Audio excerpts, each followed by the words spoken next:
Hi, and welcome to the Mindful Robin. My name is Sandra, and my mission here is simple: to inspire and empower you on your journey to mindfulness, positivity, and finding true happiness. We'll explore creative ways to nurture your mental health, embrace self love, and bring more peace and joy into your life. From guided meditations and affirmations to mindful art practices and heartfelt reflections, this is your place to slow down, reconnect, and grow. Together, let's discover the beauty of living intentionally and the power of positivity. I'm so happy that you're here. Let's get started. Hello and welcome to this episode of The Mindful Robin.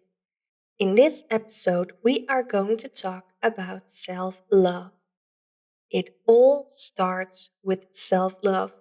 Truly, whether you're chasing happiness, inner peace, or simply trying to feel a little lighter in life, self-love is the foundation where everything begins.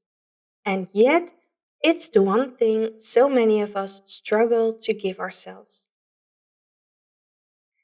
In this day and age, burnout and anxiety is more common than not, and the fact that we are all very critical about ourselves might have more to do with that than you might think.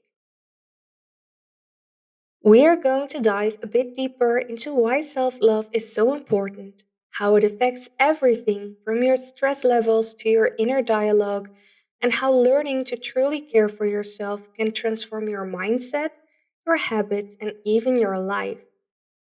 Oh, and before you misunderstand, self care and self love are not the same things, but more on that later. So, why is self love so important? Self love isn't about being selfish or putting yourself above others, it's about showing yourself the same kindness, compassion, and understanding you so freely give to those around you. Think about it. If you're constantly criticizing yourself or holding yourself to impossible standards, you create an environment of stress and anxiety inside your own mind. That inner voice, the one that whispers, "You're not good enough," or "Why didn't you do better?" can feel like it's protecting you, but often it's holding you back. When you love yourself, you're building a foundation of trust. You're telling yourself, "I deserve happiness, I deserve peace, and I deserve to give myself grace." And that belief changes everything. It gives you the courage to try, the strength to fail, and the power to get back up again.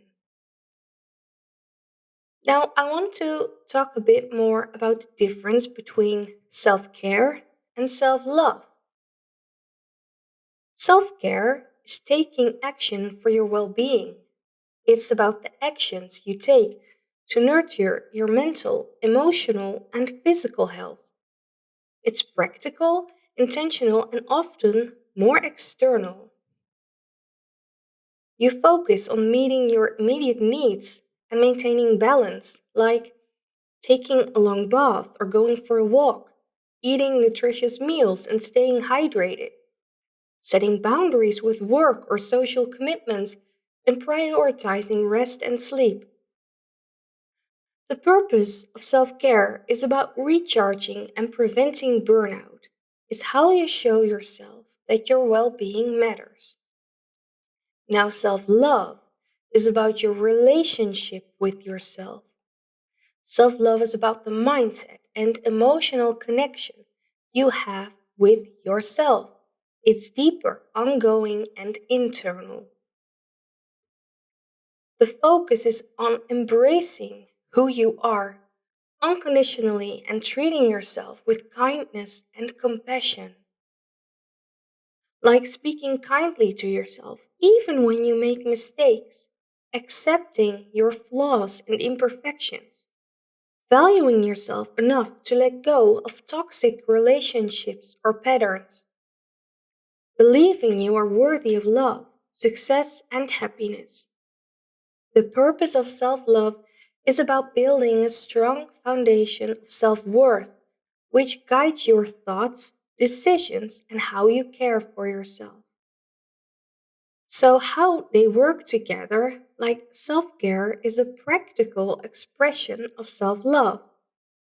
Without self love, self care might feel like a chore or something you do out of obligation.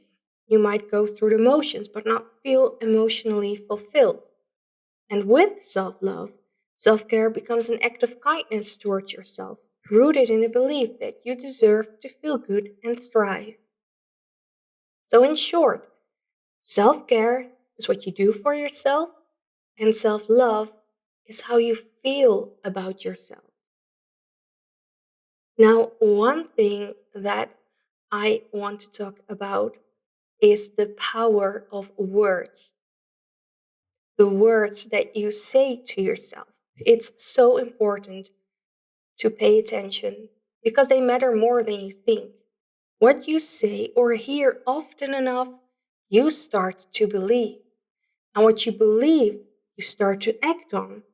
Those actions become habits, and those habits create patterns that shape your entire life. If your inner dialogue is full of harsh, critical words, it's like planting seeds of doubt and fear. But when you start replacing those words with love and encouragement, you're planting seeds of confidence and growth instead. And that shift is powerful. For example, instead of saying, I'm so bad at this, try saying, I'm learning, and that's okay. Now, one thing that I try to keep in mind, I need to remind myself often, my personal challenge in this self love journey, it's to be compassionate for myself when I feel like I've done something wrong, like unintentionally hurting someone with something that I did or said, or not taking as good care of myself as I would like. For example, eating unhealthy while I want to lose weight, or even think that I'm not lovable because I need to lose weight first. What I'm trying to say is when something like this happens, I try not to be too harsh for myself. I did that in the past, but I learned that these are the moments I need to be compassionate for myself. So, what I like to remind myself, and this might be very helpful for you as well, is remind yourself that you are doing the best that you can with the abilities that you have at that moment. So, also, when you are looking back at something you've done in your past that you wouldn't have done with the knowledge that you have now in this moment, remind yourself that you didn't have that knowledge back in the time and that you did what you could, the best that you could, in the state you were in at that time. I hope that that makes sense. Either way, anyway, for me, that was a mind opener, and it's something that I keep reminding myself, and so I hope that it's helpful for you as well. So, again, being mindful of how you speak to yourself is a small habit that can create massive change over time. Now, how does self love reduce stress and anxiety? Self love can truly become a true superpower. Did you know that being your own biggest critic can actually increase your stress and anxiety? When you are constantly hard on yourself, your body stays in a heightened state of stress. Your brain can't relax because it's always trying to measure up to impossible standards. But when you practice self love, when you speak kindly to yourself and allow room for mistakes, you are telling your mind and your body that it's safe to rest. You are rewiring your brain to let go of tension and replace it with calm. Over time, self love can even help you break free from harmful cycles of stress and worry. So, how to start practicing self love? How do you start? Well, you begin with small intentional steps. First of all, watch your words.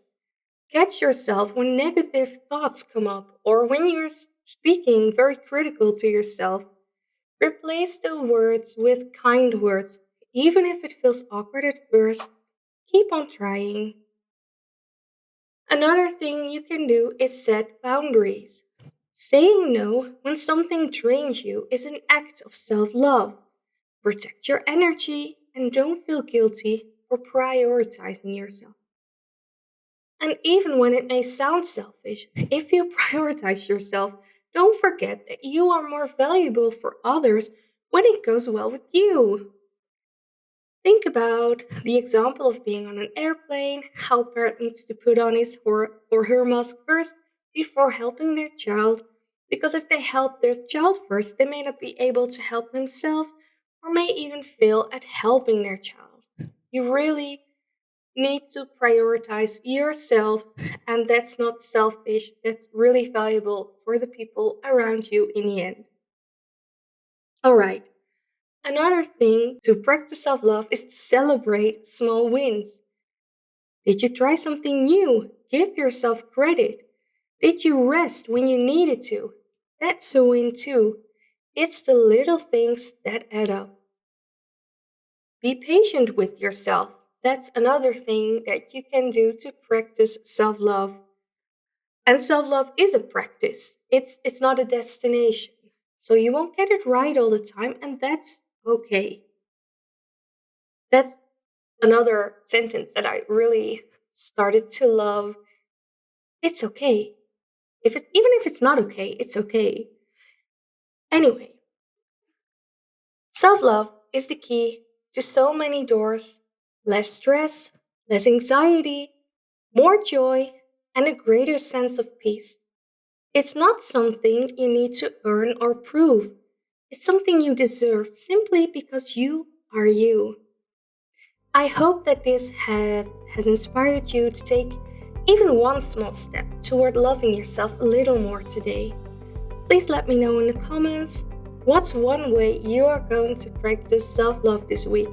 I'd love to hear your ideas. So, thank you again for watching or listening, and don't forget to like, subscribe, and share this with someone who needs a little self love boost. And I hope to see you soon. Take care, be kind to yourself. You deserve it.